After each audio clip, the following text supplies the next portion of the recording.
Okay, so as soon as I started this, I literally like bumped my microphone. I think either the wire that works for my Yeti is going. I don't think the Yeti itself is going. I think it's the wire. Probably just from years of wear and tear and being moved and twirled and things like that. So I'll probably get a new one eventually. Once I'm gonna redo my entire setup anyway. So when I do that, hopefully that will give me a little bit more leniency and a little bit more, what's the word I'm looking for? A little bit more freedom for how I'm gonna move stuff around in my room. But anyway, basically this podcast episode I was going to have be like incredibly long. The script is double what it is now. Now, obviously, double what it is now is already still ridiculously long.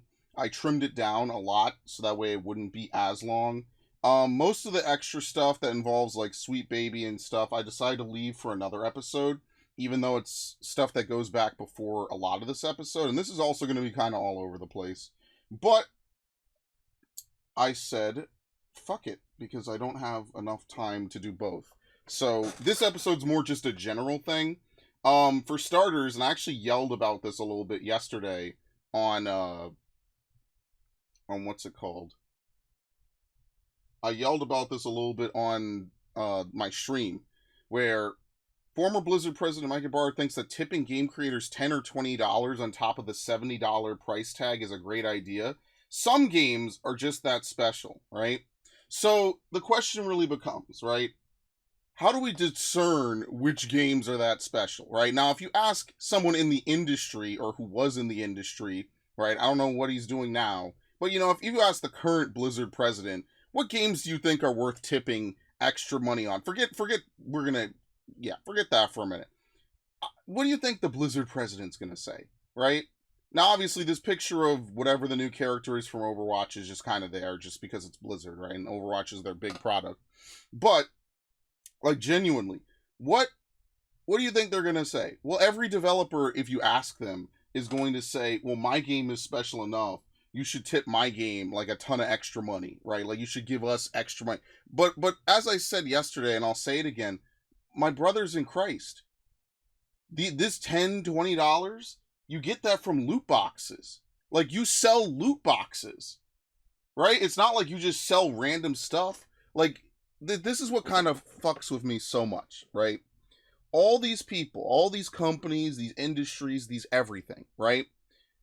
It's not like they just give you games for free. It's not like they hand you a 100-hour game for $60 and then say, okay, well, that's it. We expect nothing further. Like nowadays, you have skins that you buy. I watch my friends play Call of Duty. They have $20 skin packs you could buy that come with a gun skin, character skin, stuff like this that we used to have in Counter-Strike Source for free, right? But now, they have to monetize everything because over monetization is the only thing that works apparently anymore.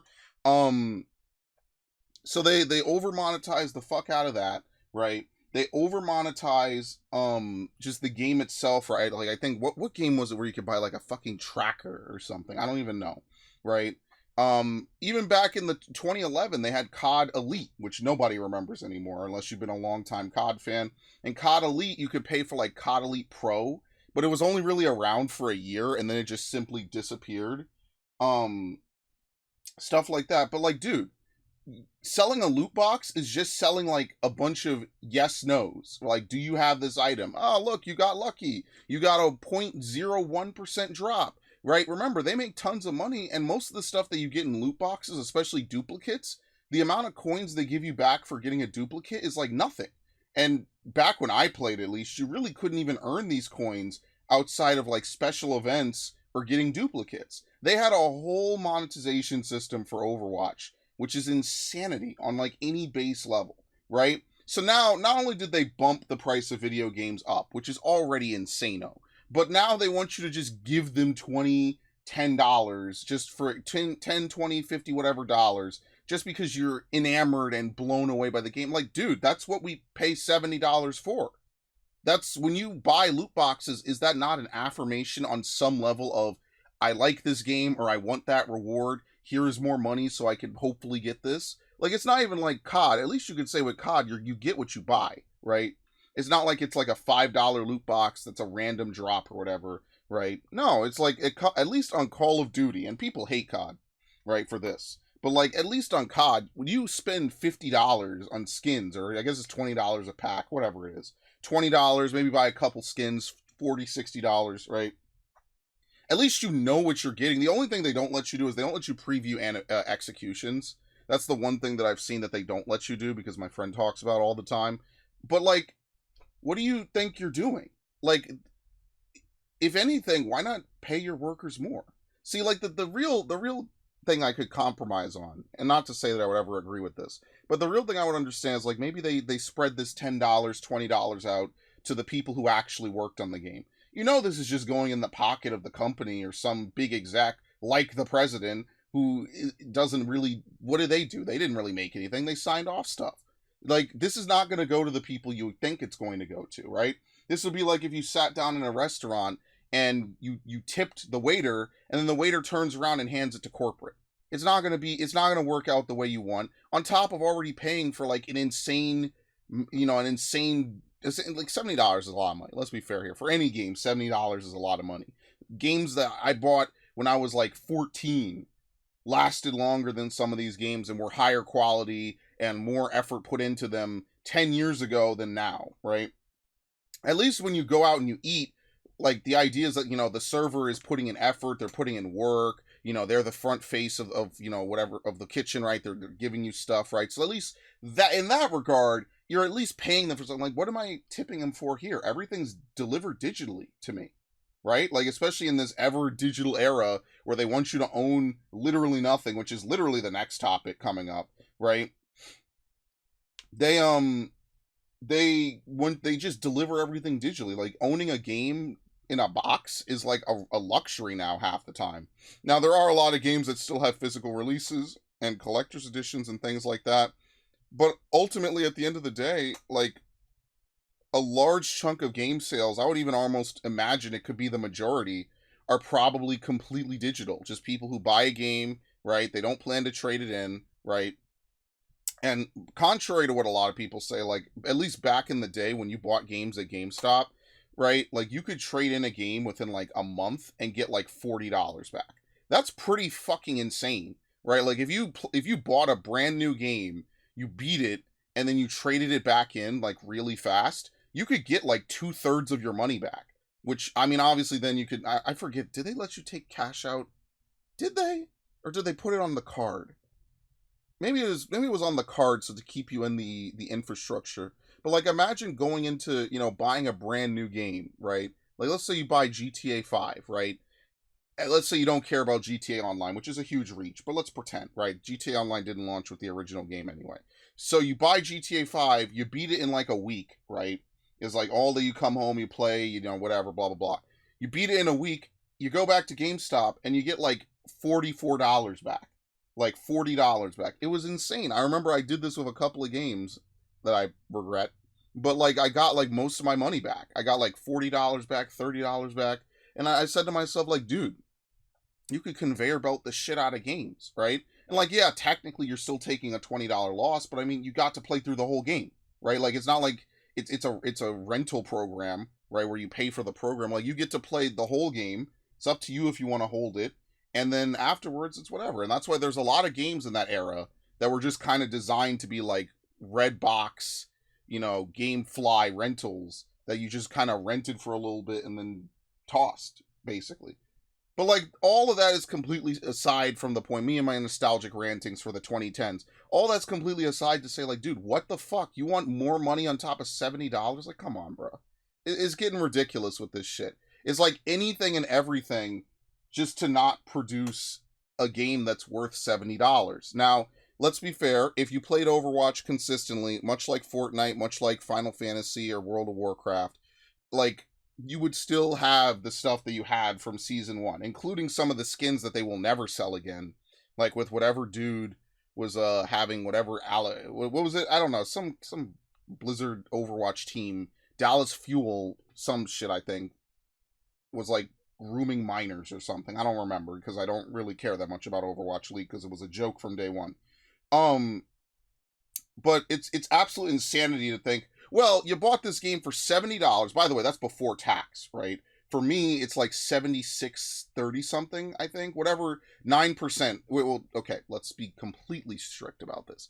New York sales tax is 8.87% of whatever it is you're buying. So for me, I know that when I buy a $60 game, it's really 65.31. I know that in my head. When I buy a $70 game, I think it's 76 like 20, 76.30, is almost $77, which would be 10% exactly. So you're already paying like $75. Let's be super lenient, which I know it's more than this, but whatever. $75, right? Okay, now do you want DLC for the game? Like, is there an expansion coming? All right, that's another $30, right? Do you want day one like bonus gold edition? Okay, that's like another 10 usually, whatever. All right, but on top of that, now pay another $10, $20. It's insanity, bro. Just pay $10, $20, and then if you want to buy loot boxes, like, bro, you don't even get anything from this. This is tipping. This is not some crazy insano shit. This is just tipping, bro. You're just literally saying, I like your product, here's more money.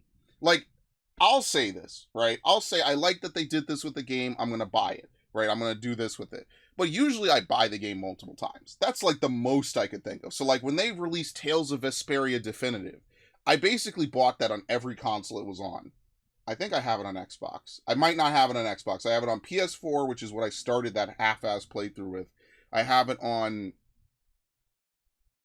Switch for some reason, and I have it on PC because I think I got it on a Steam sale.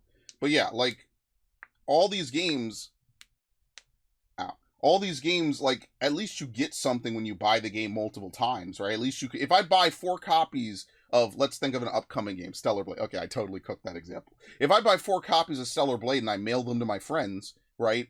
Like at least they get a copy of the game. What they do with it is up to them. But at least there's a copy of the game that they get, right? So this to me like drove me off a cliff mentally for a minute. Because I'm like, how entitled are these people? Right? Like, let's assume that Overwatch is the best multiplayer game ever, right? Even the best multiplayer games that I love, I did not go this much of a fucking whale mode on, okay? That's the insanity of it to me, right? Like, even Final Fantasy, which might be my most played game ever, and it's a subscription-based game, even I don't, like, empty the fucking Mog Station. And even if I did, at least I would be getting something from it. I would be getting an emote or a skin or something that would just contribute. At least it's not, it's tit for tat, it's quid pro quo, right? I would give you money, I would get something. This is insanity. Now, am I going to read too deep into this? No, but I think that he's probably saying a lot. He's saying the quiet part that they have out loud. It is what it is, right? But things aren't looking very great in Blizzard Turf anyway. This is actually going to be from a while ago. This is recent. This is like 2 days ago, because I think today's the 14th. Yes. So, Caleb Prime, love him. Overwatch 2's PvE is reportedly completely canceled, which was one of the big purposes for having Overwatch's PvE. And by the way, it's by our good buddy, Jason Schreier, of course, milker of people's deaths. So, there was no reason to do Blizzard or to do Overwatch 1 at all, period, right? So, it's poor sales, shocker. I'll give Dexerto the click, right? So, they're just going to focus on PvP. So then why did they reboot Overwatch then? That was, like, one of the worst things that they could have done. Like, why? This is what I mean. Like, they did the same thing with The Division.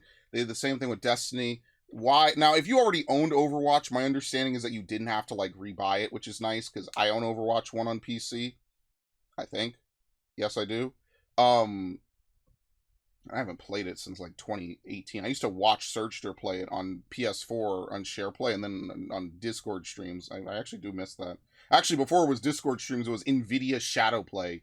Like yeah, that was a long time ago. He would send the link and we would watch off of that. That was a long time ago. But yeah, so the first set of missions sold so poorly they axed anything else and they just said fuck it. So the grand irony of this is it's just a tragedy. If you really believe in Overwatch, which at this point that's kind of brutal, honestly, more than anything. Hats off to you. So yeah, it sold poorly. Congratulations. If you're a Blizzard fan, you get to eat shit as usual. And then the best part about this is that I saw this. This is actually an older tweet, because this is actually already an old tweet, right? March 22nd, which is like a month ago. But I saw this, right? And it's like, oh, look, $25 per skin, $25 per skin, right? For McCree and Sombra, because this is the Cowboy Bebop crossover pack for a bunch of different characters and stuff. $25 per skin. It's not like a bundle, right, where you get $25 for all of that, bro. And people were saying like you could buy the Blu-ray for Cowboy Bebop for less than that, right? You could buy Helldivers for $40. Oh no, 14! Shit! Actually, it's not $15 a month, but yeah, it's all kind of ridiculous, and that's why I say I don't really partake of monetization shops. Really, I just play the games and that's it. So it's the Microsoft employee who convinced Bethesda to make a $2.50 horse armor DLC in 2006. And remember, when this happened, this was like mind-blowing to people. How dare they not give us everything on the disc? How dare they charge any amount of money for a fucking armor? I don't even know if it did anything to the horses. It may have been cosmetic, it may not have been, but now they put up. That's so funny to me. That to me, when I saw this was funny a month ago, and it's funny now, especially given everything that came into context with it. But yeah, whether it's Battle.net, whether it's EA's, whatever, whether it's the Ubisoft stores, like that's why when I play all these games, I don't use stuff from MogStation. Like I don't use stuff from EA, whatever the EA store is. I don't fucking remember. Whatever whatever Origin's selling, whatever Ubisoft's Uplay or whatever it is now, Uconnect, right? When I play Assassin's Creed, I just play the game. I just play whatever they gave me for $60. I think sometimes they give you like little pre-order bonuses that doesn't really mean anything. But so like outside of that, which I get just for buying the game anyway, I don't buy any of this stuff. And frankly, when you play these games, you don't have to. And that's the nice part about it. Now, that's the other, I guess that's the counter argument, is like you don't have to pay $25 a skin. What kind of idiot would pay $25 for a skin? And I would agree. Like I do like some of the skins in like COD. They have like Snoop Dogg and Homelander, which I think is fucking hilarious. In Fortnite they have pretty much everyone you could think of, which is pretty cool. And if I was an early adopter, maybe there's like Fortnite currency. I forget what it's called because I don't play V-Bucks.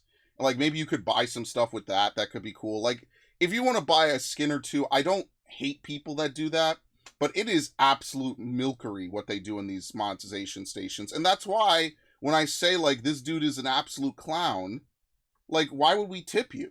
You already, every skin that you get is a tip. Like, yes, someone made the skin, but $25 is a fucking lot for something that, depending on the game, you might not even get to play as that character all the time, right? And that's fine, right? You know, games should have red team, blue team, right? Like, when you play Call of Duty, you have Spec Gru and Cortac or whatever, etc., etc. So, I don't think that I need to over-explain this more than I have. So let's talk about the next thing. So this is actually something that I hate, but I also love because it's so stupidly fucking hilarious. You're gonna see the same characters over and over. So welcome back, Endymion. Ubisoft reportedly revoking the crew from owners' libraries after servers shut down. And it's very funny because not that long ago, some Ubisoft exec was like, hey, you should get comfortable not owning your games. And this is like the biggest argument for physical and piracy that I've ever seen, right? Basically, like, if they want to, they loan you a game, right? These always online games are unfortunately just perma loans, basically. Now, in the case of some games, I don't think there's ever been a major MMO shutdown. Even 11 is still going, which is kind of insane when you consider it's probably over its 20th anniversary. But like a lot of these, I guess, non-MMO games kind of just exist. And then, like, Anthem was another one, I guess, but, like, I don't know. I don't think they revoked it. I just don't even know if you could boot it anymore. But yeah, Ubisoft is taking the crew away from people, which is absolutely absurd. And, like, on one hand, you have an always online game. I understand that eventually, inevitably, they all die, right? Like, eventually, inevitably, something will happen to World of Warcraft, whether the player numbers get too low or something will occur that will make it not profitable, right? Final Fantasy, especially with how ridiculous Square Enix is with wasting and blowing money, you know, constantly over and over again. Something will happen and it will shut down. Do I know what year that will be? I have no fucking idea. WoW is on like its 10th expansion and they have plans up to its 12th.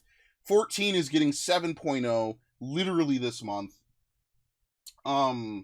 Etc. And I really should almost do a 14 segment in like every podcast, and I really should do these weekly anyway, which is why I need to keep them short to begin with. But yeah, they're just flat out taking $60. Now, I don't know if the crew sold well. I don't know anything. But yeah, like at this point, if they're gonna abandon this, like I don't, as the first comment says, I don't blame people if they like pirate it and put it up and make their own custom versions. Like, because if they don't care enough to find ways to make it reasonably accessible to you, which reasonably is subjective, right, then they don't care to make money off it.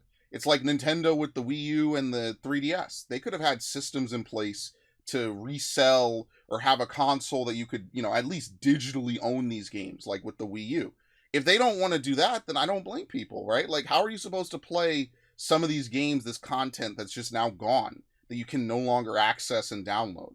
And preservation for games is like a big deal, right? Because I do humbly believe, keeping it around for future people to play, right? People worked on this. It was impressive. It was good, right? Even if it wasn't good, because that's subjective. Even if it wasn't a good game, right? I do believe that, it should be preserved. I think that that's a good thing to do. It's a good idea to keep things around, art that people put out, and not just delete it because server space is expensive, even though it really kind of isn't. Maybe these companies, should just not waste their money on shit, right? I think that's a pretty fair thing to say. How many companies waste their money on stupid shit?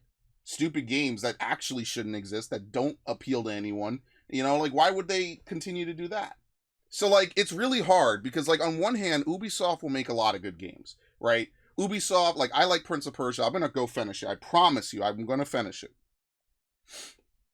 But Ubisoft will make, a lot of good games. Like, I like the new Assassin's Creed trilogy. A lot of people hate Assassin's Creed. Everyone has their own jumping off point.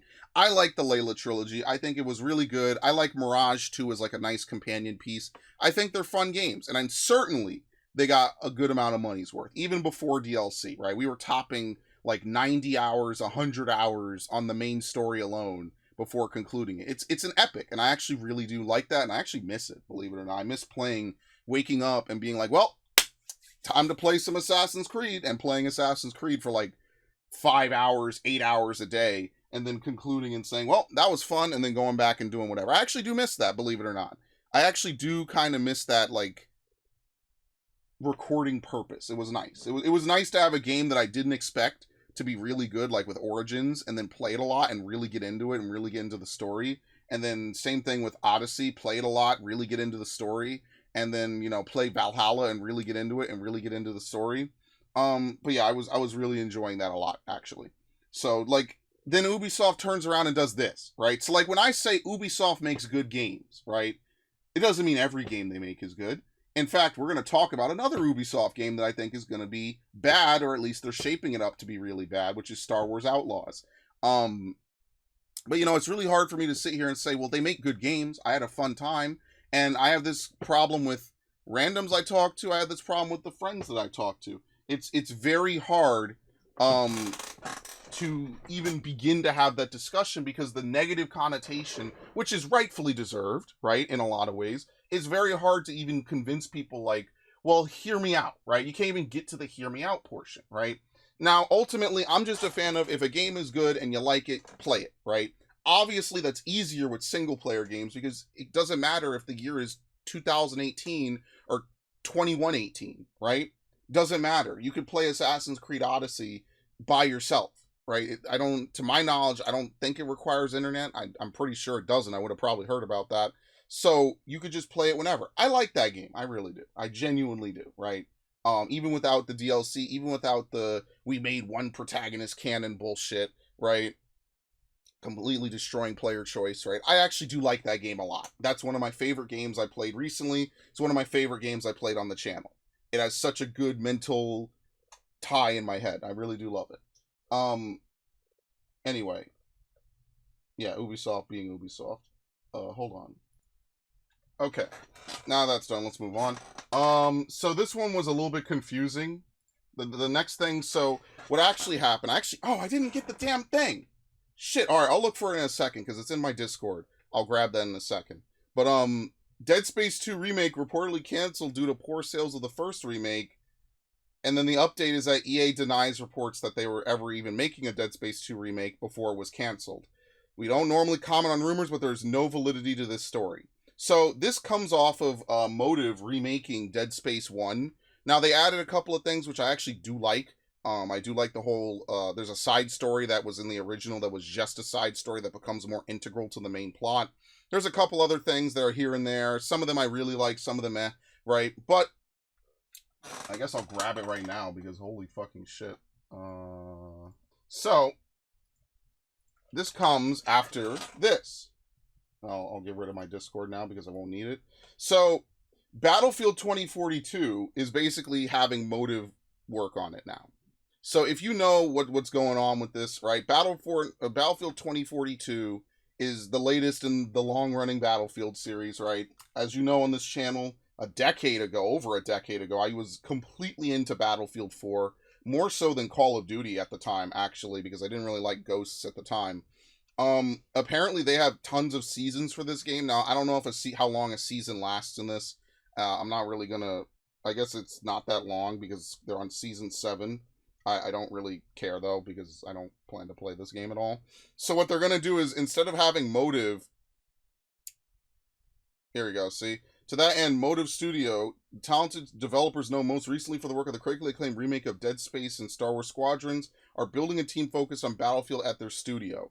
We are tremendously excited for Motive. Now, as it says here, they're building a team.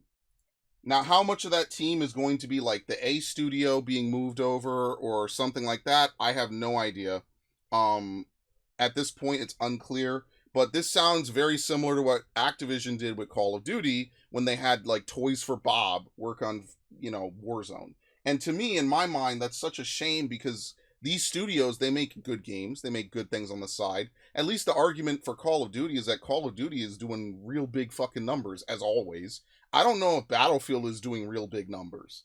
I'll be honest with you, I don't. And I'm more sad that, like, clearly they finally have a team to replace Visceral, even though Visceral should never have been replaced. They finally have a team to really replace Visceral, and then they immediately move them, when was the Dead Space remake? Last year? Then they immediately move them to some other side studio.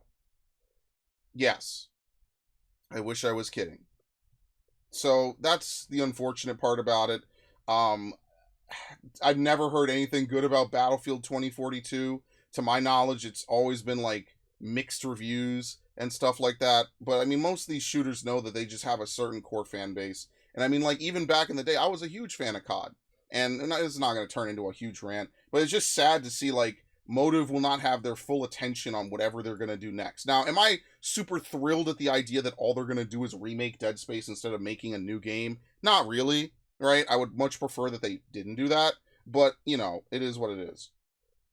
So, where this goes, I have no idea. Battlefield is, as usual, such a clown show that I even still have this, if I bring it up. Oh god, it's beneath it. I don't feel like changing it. They really care so much, so I don't know. To me, don't really have high hopes for this. I used to love Battlefield. I don't anymore. Remember, I didn't really play Battlefield before Bad Company 2.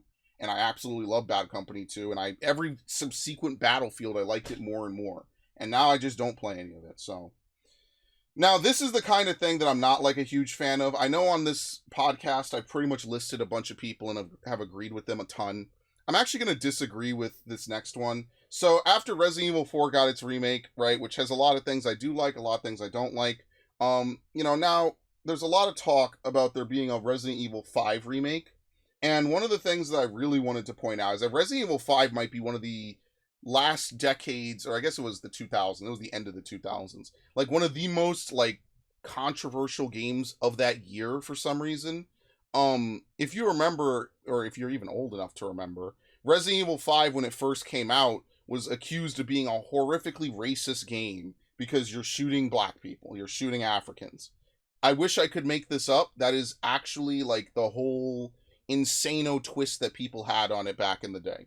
Now, obviously, if you're a thinking human, you would say to yourself, well, wait, Resident Evil 4 had you mowing down an entire population of a Spanish village. Nobody said anything about that being racist or whatever, because, we have priorities on which races are okay to be slaughtered, obviously. And that's the one thing I will say. Resident Evil 5, to be fair, this is to my knowledge on PC, right? 4K native. This game did look good originally, but this is to my knowledge like a slightly upscaled version of the game, right? The lighting looks better. It's actually interesting how it has held up over the years. It's a very nice looking game, believe it or not. Um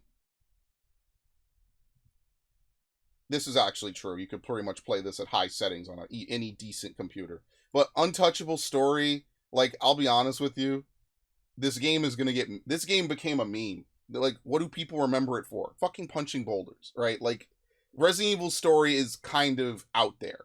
And I like Resident Evil Story. It's one of the few franchises I really know a lot of the story of cover to cover, right?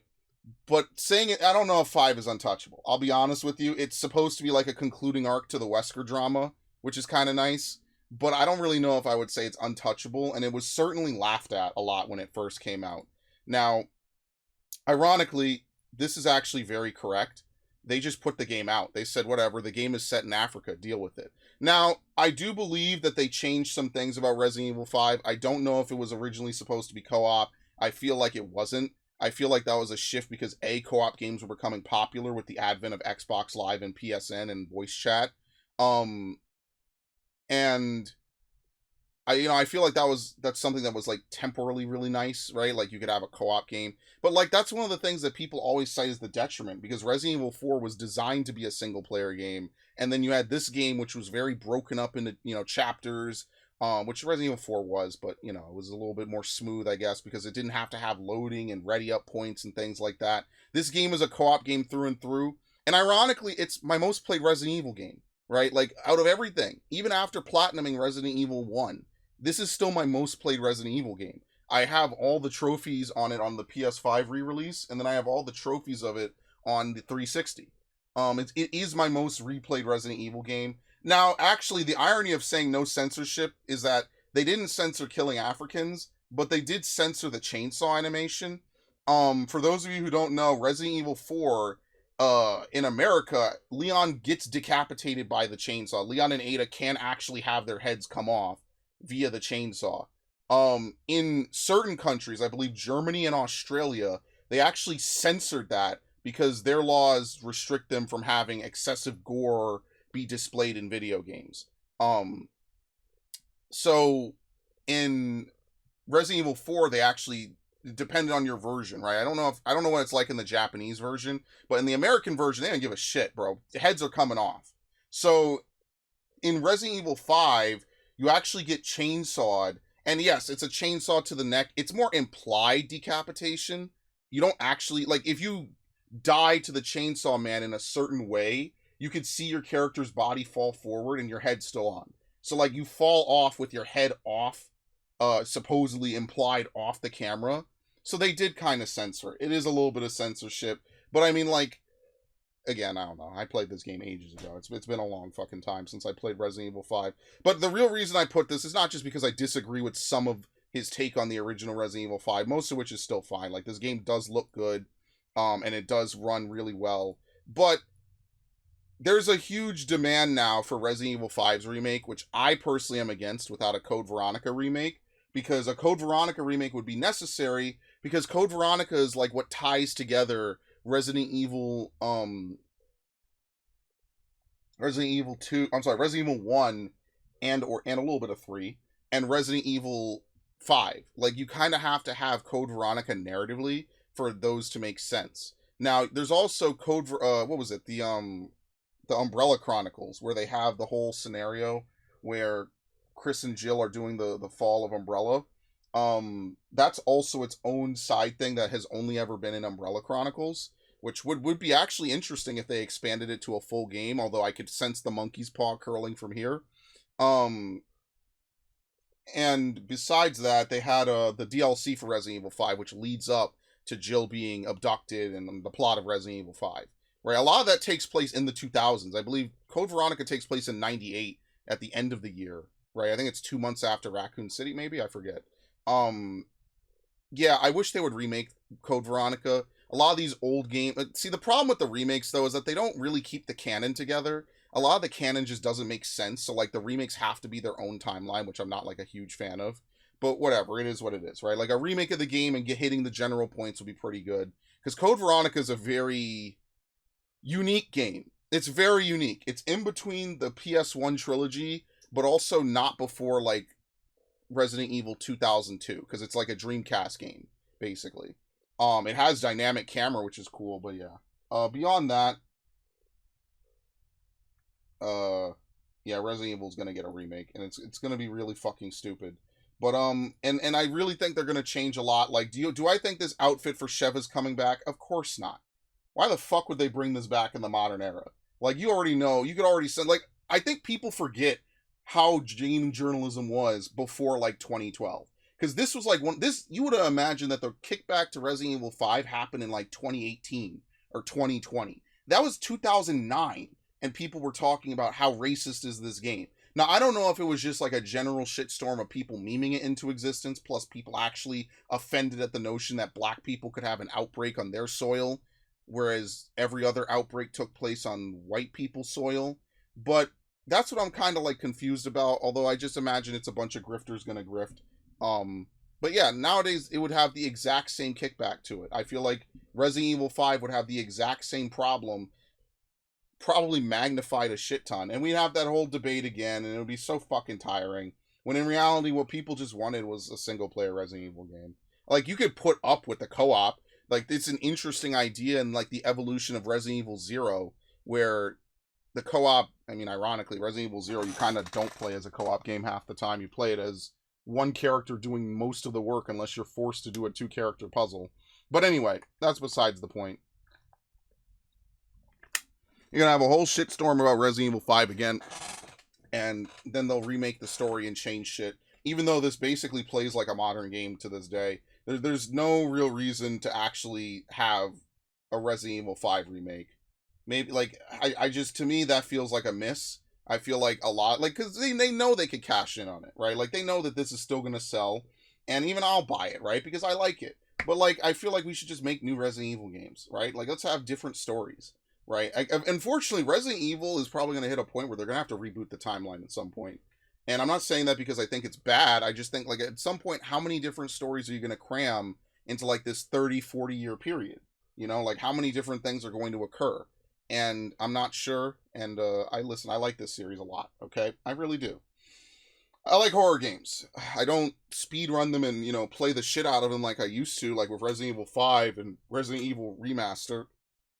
I didn't really have the time to do it after that, because I was either playing games or struggling in college, but you know, that it is a genre that I do like, and like someday I would like to go back and you know, do Resident Evil 2, Resident Evil 3, Resident Evil 4, because I actually do like speedrunning some of these games. Now, obviously not like I'm using live split, you know, I'm gonna upload it, or you know, just personally seeing how fast I could beat a game. You know, again, I'm not very much into a lot of that. Like, I'll beat certain time trials. Like, I beat Resident Evil 3 knife only in under 3 hours. That was the first stream I ever did. And I did get Resident Evil 5 down low enough that I got the infinite rocket launcher. For anyone wondering, the way that you do that is you have to get a time of, I think, 5 hours or less throughout the game. You do not have to do it sequentially or in one sitting. You just have to have the sum of all your time in every level be less than 5 hours. And it's actually something that they show you.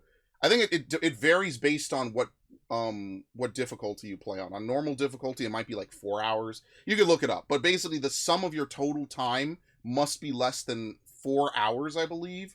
Or 5 hours on veteran, maybe. I forget what it is.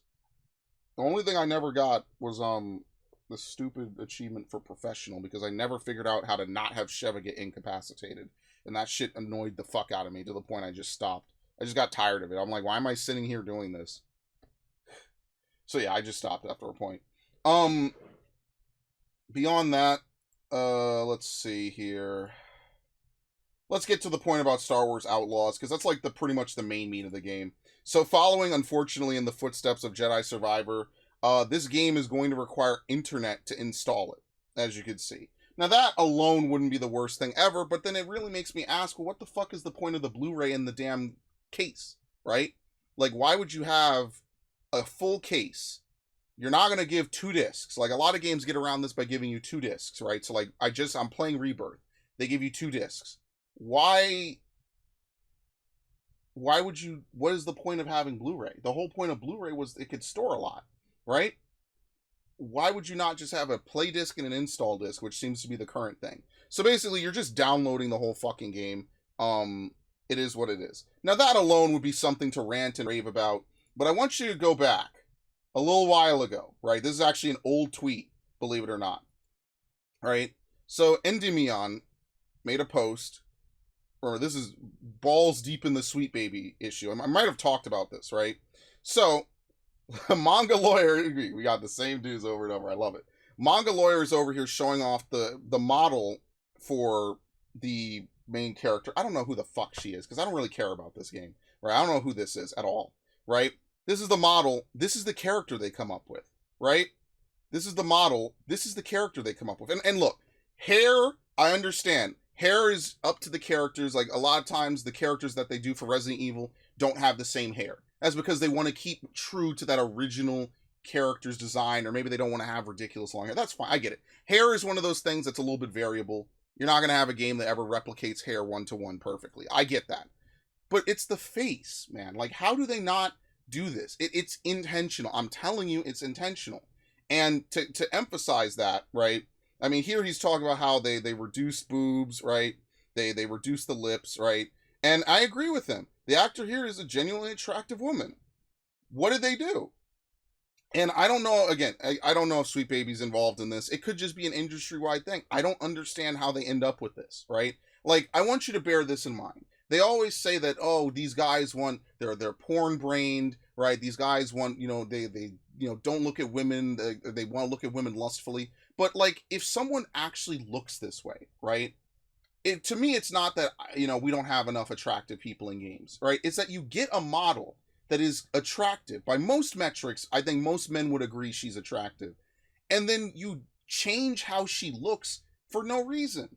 And we have the technology to do this. The Japanese have had this technology for over 20 years, right? Or more like 15. I give Kojima the benefit of the doubt. I think I use him as the jump off point. Because it doesn't matter. Did the Japanese discover something 15, 18 years ago that was so fucking good that we couldn't possibly replicate it in that time in the West? Of course not. It's not even that we need to have super attractive women. It's the hypocrisy that this is how this woman looks, and then you changed her to be something completely different. Like, why can't you just have, this is what this woman looks like, here is her in the game? Then why even have a model at all, is the better question. Why even have a model for the character if you're just going to change it? Like, you have a basis for the character, and then, well, whatever happens, happens. Who gives a shit, right? And, like, if this actress looked like this on the right, then maybe I would agree with this, right? But they have had some very unflattering images come out for this. And that's to me, like, it's just going to be, every game is going to get made fun of this way. And I'm absolutely fucking having a great time. So it's like, what the fuck happened to this? She doesn't have this chin. We just looked at her. She doesn't look like this. It feels to me like they really had, oh my god, fucking Beavis and Butthead. It feels to me like they really have something cooking, and then I don't know if it's the consultation agencies that are in all these fucking games now, they just look at it and they're like, uglifier. Hit her with the fucking stick, bro. Like, why? And that's actually something, like, I know Daka Daka's controversial, right? But Daka Daka, for what it's worth, and all these other people, they document this really well. So here is Star Wars Outlaws, and here is Star Wars, I think this is from Jedi Survivor, which just came out last year. Bro, this looks exactly like him. If you told me this on the left was a pic, then to be fair, this is an in-game screenshot. This is promotional art. Fair enough. If you told me that this was an actual picture of Cameron Montague, I would believe you, right? There's a little bit of this that seems a little bit obviously digital, but at first glance, I could believe that this is just a really filtered, edited, photoshopped image of a real person. This is how his character looks in-game. Meanwhile, up here, they have this. Now, granted, you could argue, well, maybe you should have the promotional art instead, right? Maybe you should have, I have to hit back a whole bunch. I don't want to open a billion tabs. Maybe you should have this, right? Fair, fine. But this still doesn't really look like her. Right? It's got too much chin. It's got a little bit too much on the lips. The cheeks are not the same. Like all this stuff. This looks like a crack addict. I don't know what the fuck they did down here. And again, like sometimes you just have bad shots in games. I get that. It happens. But it's too much of a pattern. Like how many fucking coincidences have to occur before at some point it's like, well, seems like they always seem to figure this out. Whereas this guy looks exactly like he does in real life. Like no questions asked. It looks like him. That's why we don't have this conversation about male characters. Or one specific case coming up. We have this exact same shit. Like we don't have this conversation with male characters because they look the same. Other than the hair, where they want him to have long hair, he's rocking a shorter haircut. That's fine. You know, like that's whatever. Hair is gonna inevitably change. So I have a whole bunch of shit because, you know, people are going to say, well, I don't know what people are going to say to this because it seems pretty obvious that companies are fucking people over, right? View, thank you. Right? Here's the lady from Forspoken. This is made by, I believe, a Japanese studio. For the most part, it kind of looks like her. This is a little bit closer, right? She was in the Resident Evil show, I believe. I think she was in the future timeline, right? Even this kind of looks kind of accurate, right? How do they not nail this? How do the Japanese figure this out? I don't know. Maybe is Luminous a Western studio? I have no idea. How do the Japanese figure this out, and then Americans can't, or the French rather, Ubisoft? But you get my point. It's Lucasfilm, whatever. How does the West not figure this out, or selectively the West figures it out for male characters? And let's see if I could find the other one. Hold on. Fuck, because I have a lot to get through, and I don't want to be here all day. How do they figure it out for everything else?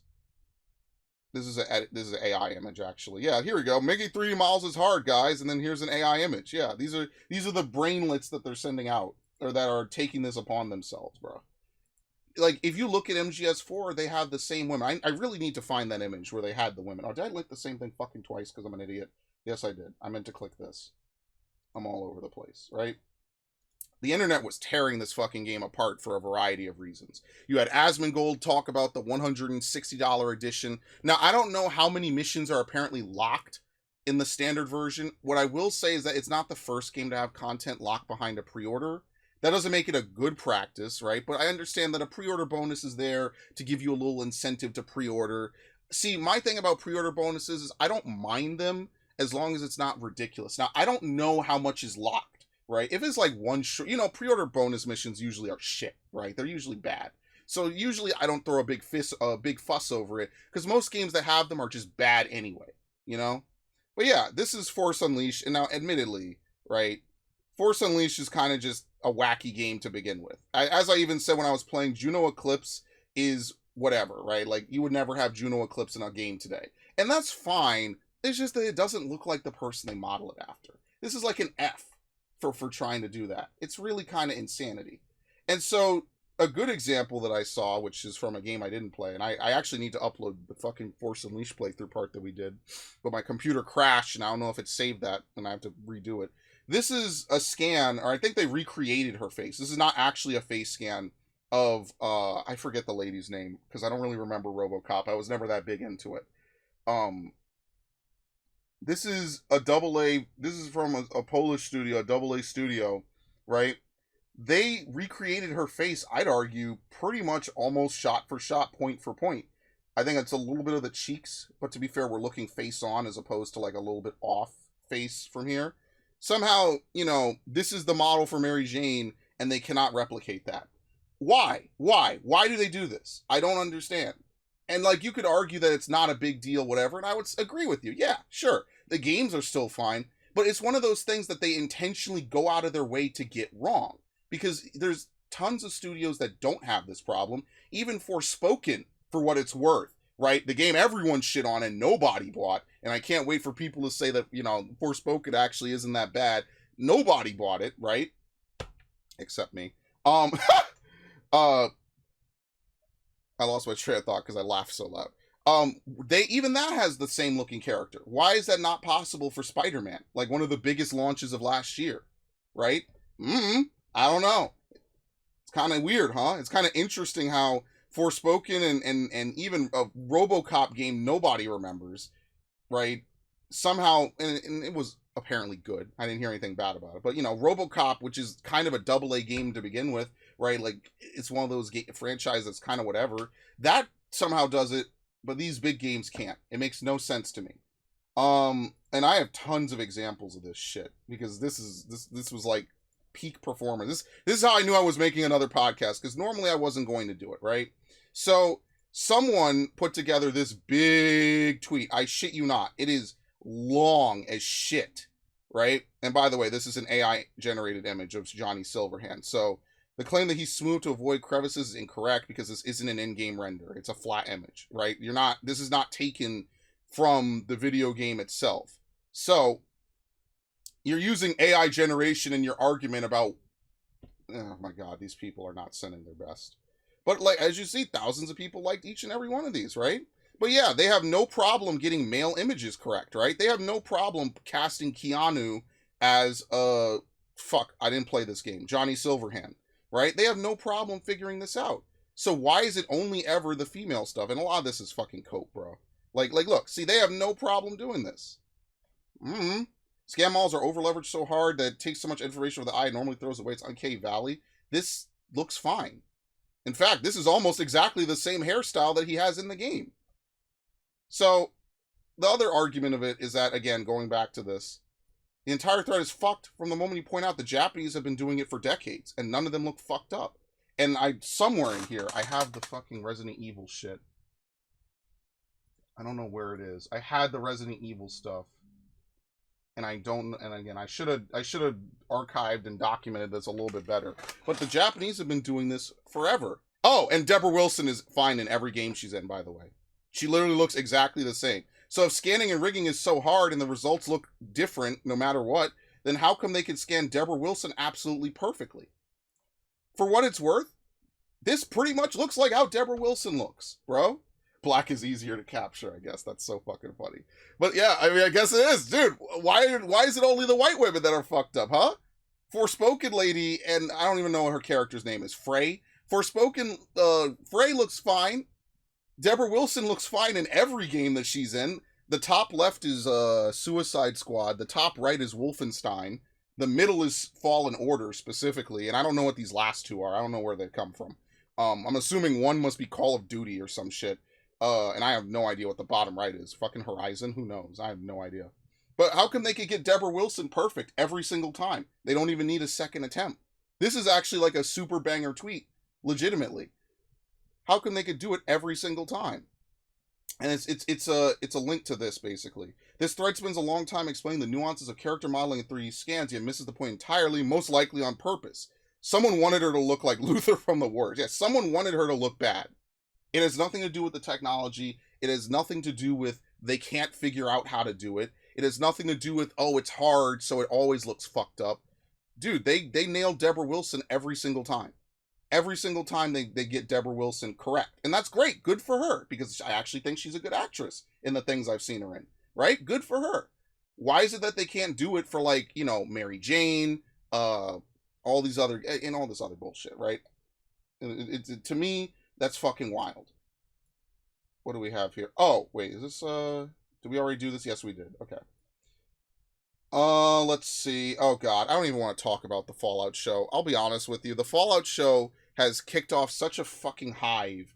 Oh, by the way, Capcom's trending. We could actually probably live look in on this. Capcom is trending because, they had a bunch of stuff specifically about the localizer drama. So they have the localizers going insane. That's actually something I do not have on this podcast specifically. And I will probably, I didn't have to scroll that far to even find it, by the way. But, oh my god, fucking BSA 8 fucking sailor outfit. That's so insane. That's actually at the bottom of this doc. And I'm not going to lie to you, I'm kind of hungry. So I'm probably just going to wrap this up with way before we get to that. I'm going to have, like, enough shit for at least, like, 3 episodes, seriously. But the Fallout show is basically going through what I like to call the 5 stages of grief. Well, I don't like to call it. That's an actual thing. But Fallout, the TV show, is going through their Last Jedi moment, basically. Oh, God, this is the Hellblade shit. I linked the wrong thing. Yeah, so Hellblade is apparently stupidly short, and it's $70. I'm not paying $70 for a 4-hour game. I mean, like, if you ask the dev of a 4-hour game, does he want $70 a pop for it?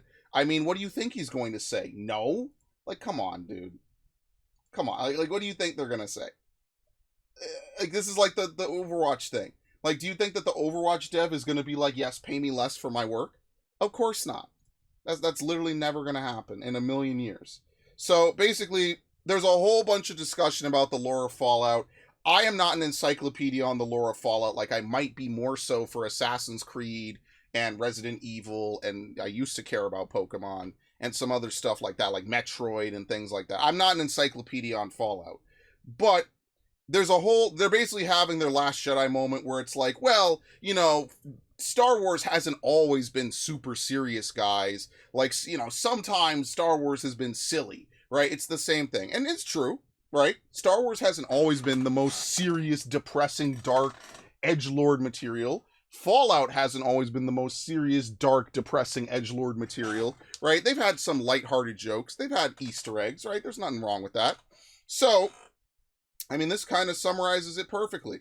We've reached a point where Bethesda has fucked over the Fallout lore enough that it's just fine and excusable to continue fucking the lore repeatedly because they've done that much damage to it. It's like once you've kind of destroyed the veneer of seriousness, you just, it's like, well, someone else did something stupid over there. I'm going to do something stupid over here. And you just keep doing it over and over and over again. And they took a world that was well built, people liked, genuinely had good writing and lore, and now it's just haha wasteland funny. Haha, let's walk out in the wasteland. You want to have sex constantly over and over? It's like they have to inject it with a huge syringe of normie humor is what we would call it, right? They have to have stuff that like the average person could just flick it on Amazon Prime and then laugh their fucking guts out because haha dick joke. And it's so ironic because one, they say that gamers are super porn brain, but like that's like a good chunk of humor nowadays is like a dick joke, right? And I'm not saying that a dick joke can't be funny. Shout out to Xenoblade 2, but like, why does it always have to come down to that? Especially in like mainstream stuff. Like, I know someone made the argument or someone made the discussion of, well, I can't even watch this show with my family because it's awkward watching a ton of sex scenes. Like, I could understand that. Like, how are you supposed to sit next to your mom and a sex scene comes on? It's weird. It's like, ugh, like, that's the thing people do in private with their squishy bits. Is like, I don't know. I don't know who's watching Fallout with their family. Maybe if you have like you and your brother or you and your dad are into Fallout. Maybe your dad played Fallout 1 and 2 and you're like a Bethesda fan. And like for what it's worth, like I actually like the Bethesda games. I'm the first person on the front lines of Fallout 4. I think Fallout 4 is a good game. I don't know if it's a really great Fallout game, but I at least like that Fallout 4 was fun for me to play through. At no point did I feel like it was ever really a slog. I felt like there was a lot of stuff to do. It felt like a good bridging point between the both of them. But I understand why the hardcore fans are not like super enamored with Fallout. You know what I mean? With Fallout 4, excuse me. So,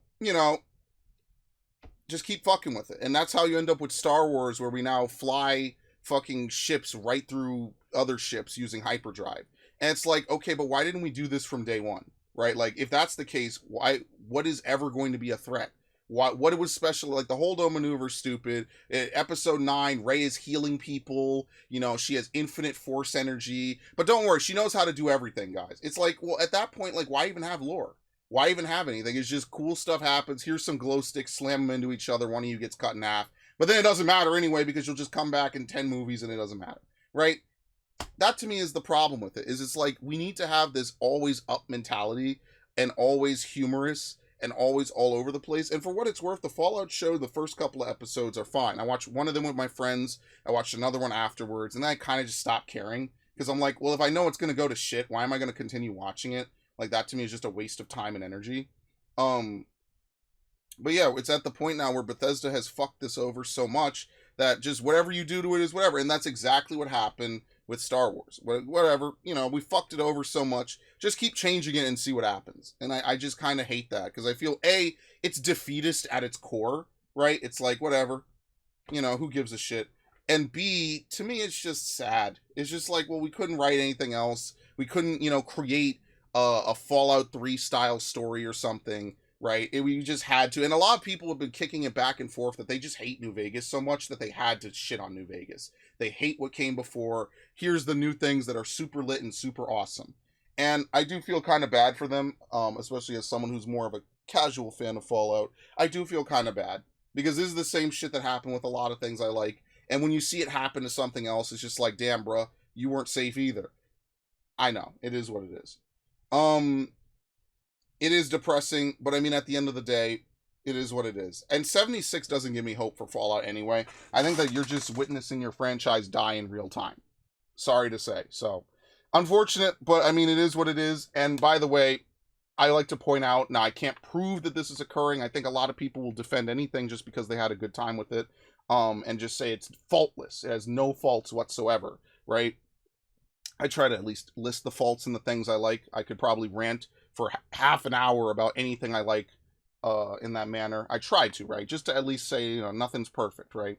But I want to remind you that companies do pay people to go online and then defend stuff, right? And maybe they agree with it. Maybe they just do it for a paycheck, right? That was one of the things that we found recently. I need to find that shit because I need to pin it on a fucking wall and frame it. It's one of those tweets that's so good you have to frame it.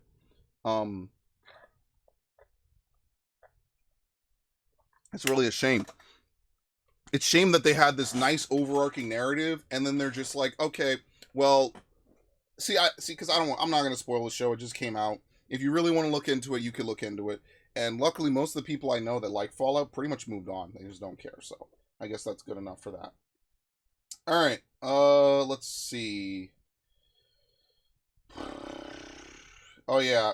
Then we had this, and even I know this is not true because even I know that you could. I mean, you don't even. You could just play the last game that they released because I'm skipping 76. Oh yes, the entire attire of Vault Dwellers is skin tight spandex. Yes, it was, and this is why people call them tourists. It literally was. Yeah, like I don't know what to tell you. So it is what it is.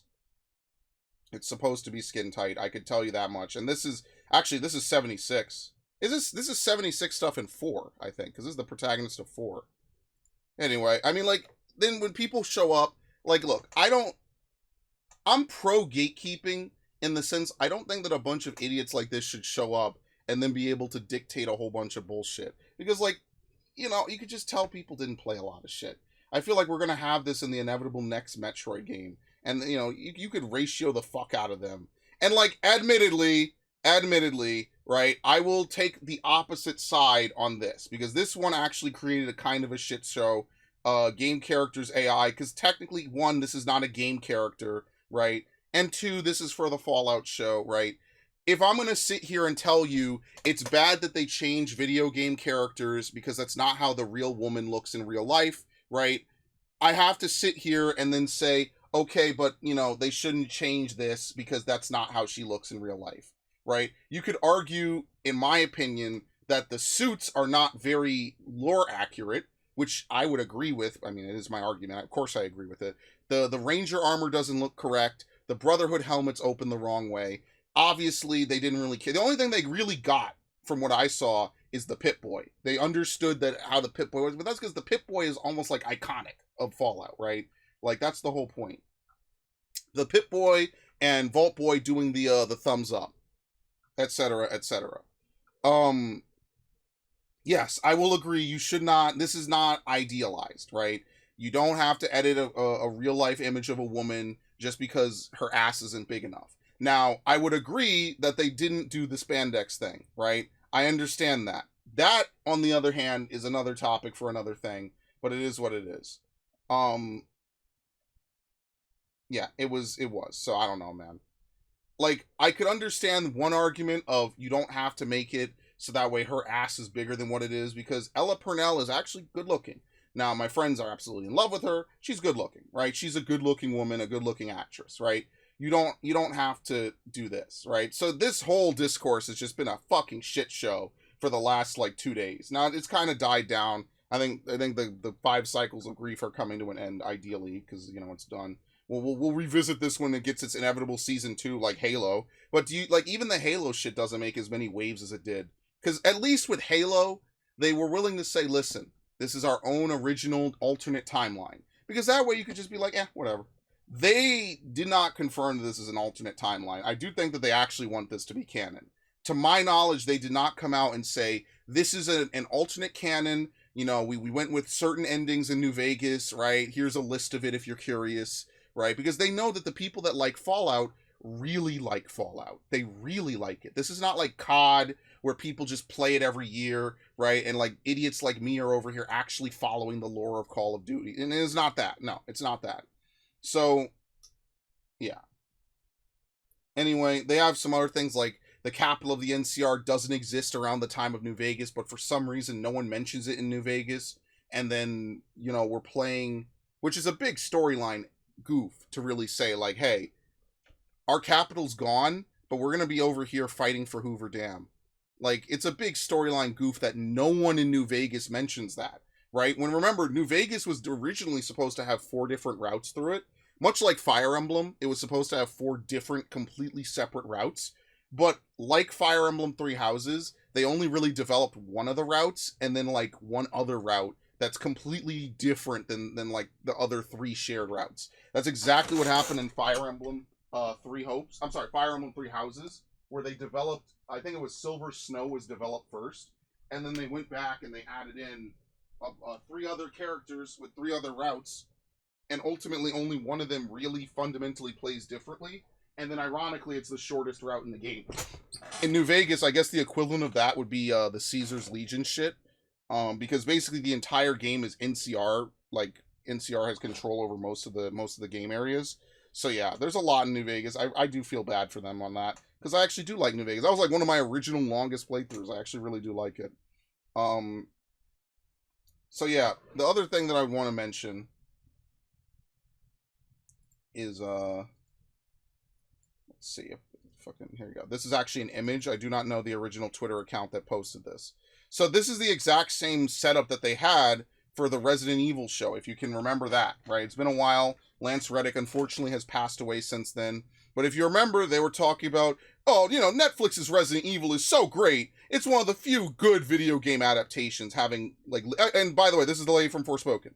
This is her here, right? It's one of the best video game adaptations. And it has nothing to do with Resident Evil at all. Other than Umbrella and Wesker being name dropped, like, it basically has nothing to do with it. They pseudo allude to certain events, but clearly the timeline must be different. For example, if Wesker was black in this timeline and he's still alive, presumably in like 2016 or something, clearly the timeline must be different. They never really elaborate on it to my knowledge, and whatever it is like, I think they talk about something that happened in Africa in 2009, but how Lance Reddick Wesker would have survived that or how different the events are is left completely ambiguous. And this is the problem when you try to tie things. And now this is obviously an alternate timeline, right? This is obviously its own creation, standalone. But this is the problem when you don't make something completely wholly original. Because now people who know the lore, and yes, they want people who love Resident Evil to watch it. They wouldn't fucking name it Resident Evil otherwise, numbnuts. I hate people who make that argument.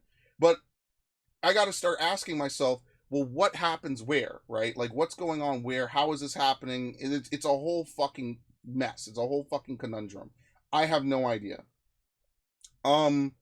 So with that in mind, like, you have to start thinking, well, what occurred? What's different? They don't even give you any context. They don't even give you like a black screen with text on it, giving you the basic summary, right? Like, because everyone knows Resident Evil 5. I mean, we just talked about it like a few minutes ago.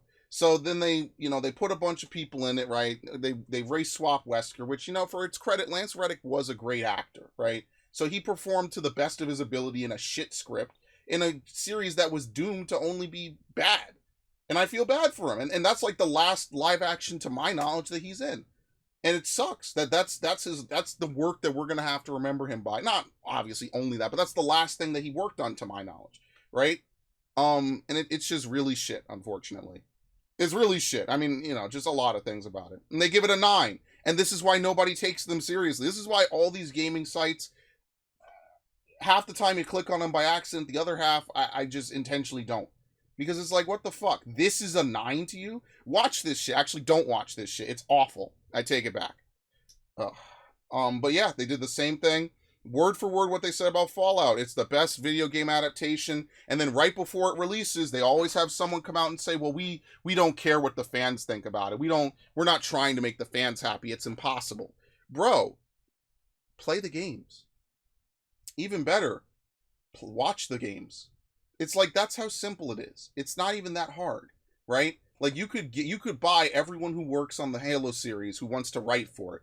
You could buy them a copy of the Master Chief Collection. You could buy them a fucking Xbox for $400. You could probably get them the whole hookup, assuming Microsoft wouldn't just give it to you for free, right? For working on their series. You could have them get all of that, right? You could have them watch a Halo series retrospective video and take notes. Because if my lazy ass could take notes about podcasts and gaming media events and E3 and shit, then they could take notes while watching a video that can be paused, that they're not streaming to anyone. So if I could take notes while playing a game, usually I don't play games while watching this stuff anymore because it's too much back and forth, left, right, left, right. But if I could stream it, joke about it, shoot the shit with my friends, and still take notes at the same time, they could definitely do it because that's literally their job.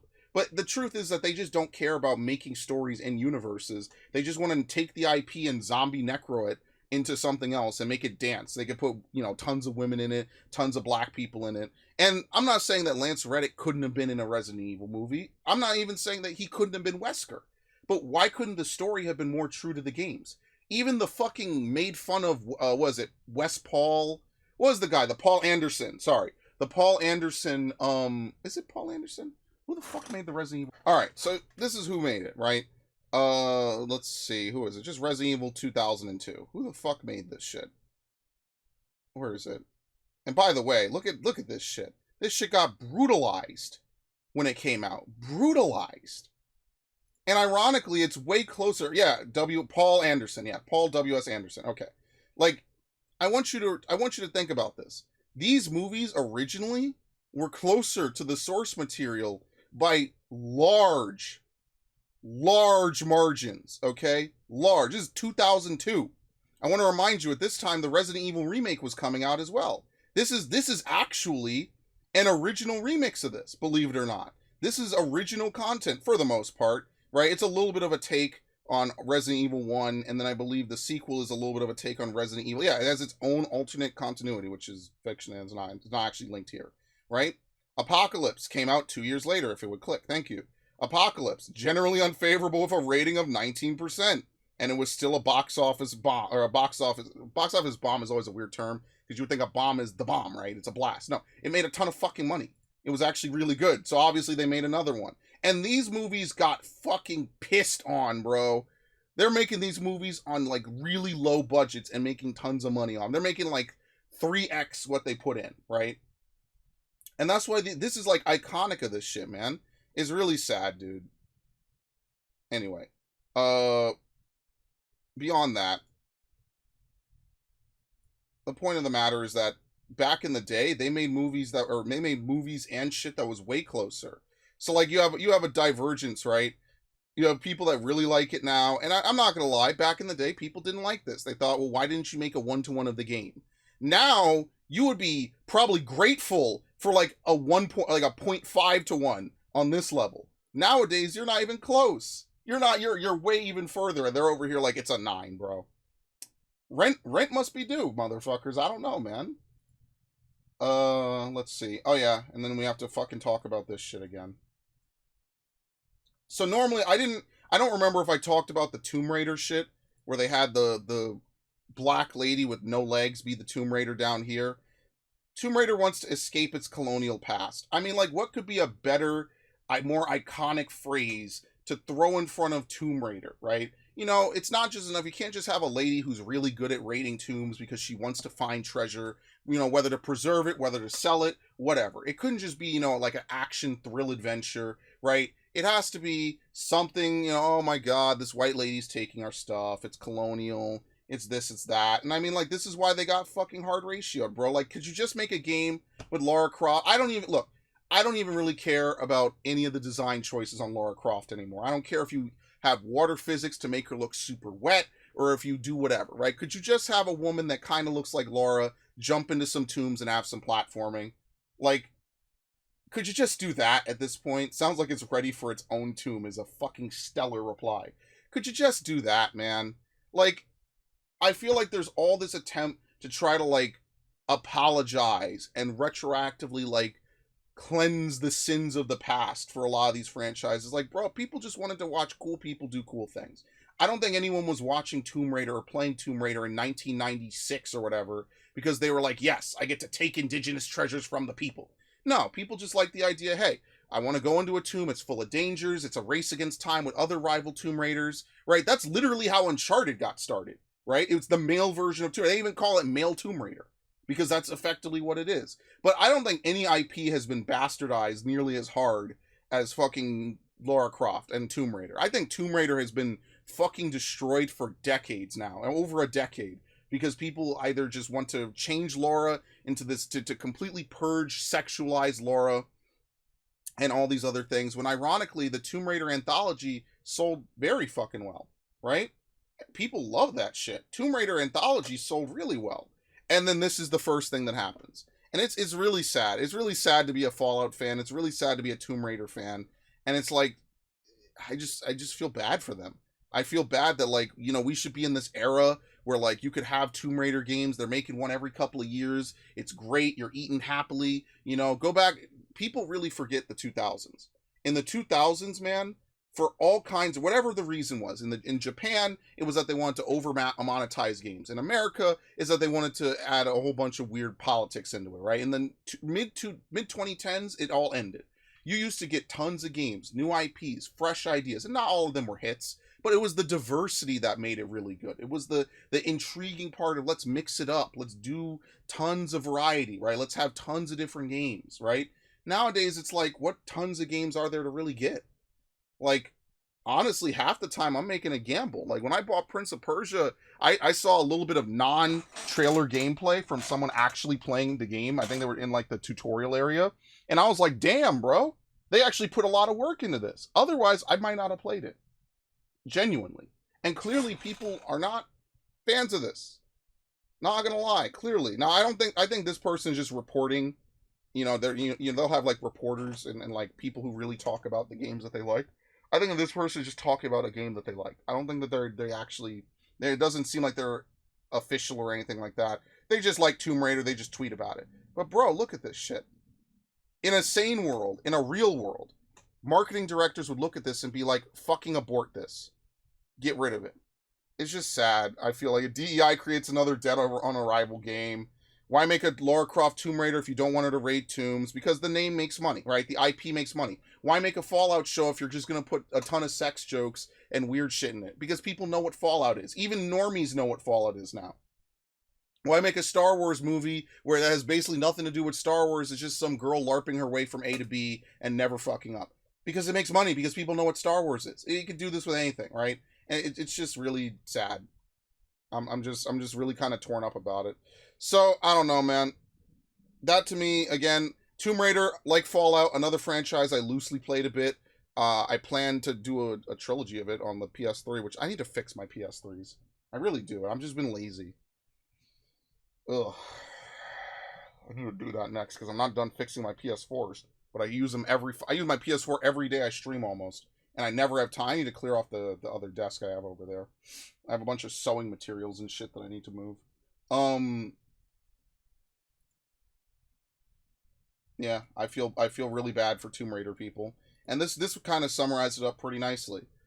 Tomb Raider is about tomb raiding with a certain awe, isolation, loneliness, and melancholy, fitting the exploration of fallen civilizations, like Dark Souls. This was where it really kind of sold me. It's like Dark Souls, because whenever you play a Dark Souls game, and I played 3 of them at this point, and well, I started 3, and I didn't really care to continue, but whatever. Like, whenever you play a Dark Souls game, you already know, like, most of the shit that happened in the timeline has already happened, right? Like, when you play Dark Souls 1, they open the game with the big war against the dragons, and you're basically spending most of the game wandering through, like, deserted castles, towns, ancient areas where people thrive, different cultures existed, and then finally, you know, you find this guy who's been, like, basically keeping this age together, right? He's been holding it together, and you basically do what you got to do, right? I'm not to give too many spoilers for it. It's really a great immersive experience, and that's why Dark Souls, I would argue, people consider that to be one of the most influential games of this decade, of last decade, and probably one of the best games of all time, even though, ironically, in any other timeline, they would have said they fucking hated it. I really hold on to that. But, you know, that is what it is. So yeah, that kind of ends most of what I was going to talk about that was, like, I threw together this morning. Now, there are some other things here and there which I could just give a little bit of brief addendum to. So, for example, Joe Lieberman, who was the longtime Democratic senator from the Connecticut from Connecticut and the vociferous video game critic who led the hearings against Mortal Kombat, etc., has died at 82. This actually happened at the end of March, so the comments are exactly full of what you'd expect. It's just a bunch of memeing and stuff like that. If you're not familiar with this, a lot of this happened even when I was either not born. I think I wasn't even born at this point. Basically there was, oh my god. Never mind, they're still trending and hilarious, which is absolutely funny. But yeah, if you look back on this, this is where in America we do a lot of outrage farming on both sides of the fence, right? Like let's not even to be partisan here. And one of the things that they were saying is that video games are going to, because in the wake of Columbine, right, a lot of stuff popped off, right? A lot of people turned to a lot of games and used them as evidence that video games encourage people to do all kinds of fucked up stuff, which is absolutely hilarious now that I think about it, because even in the 80s and the 70s and into the 90s, even in New York, we were having tons of crime sprees, right? It was absolutely absurd. It was outlandish. And none of these dudes were playing shit like GTA or, you know, Doom. Dudes in the hood were not playing fucking Doom, bro. I don't want to say that it was a white man's thing, but I'm just telling you, dudes in the hood were not playing Doom and then going out and doing crime. That is... That's funny. That's actually stupidly funny.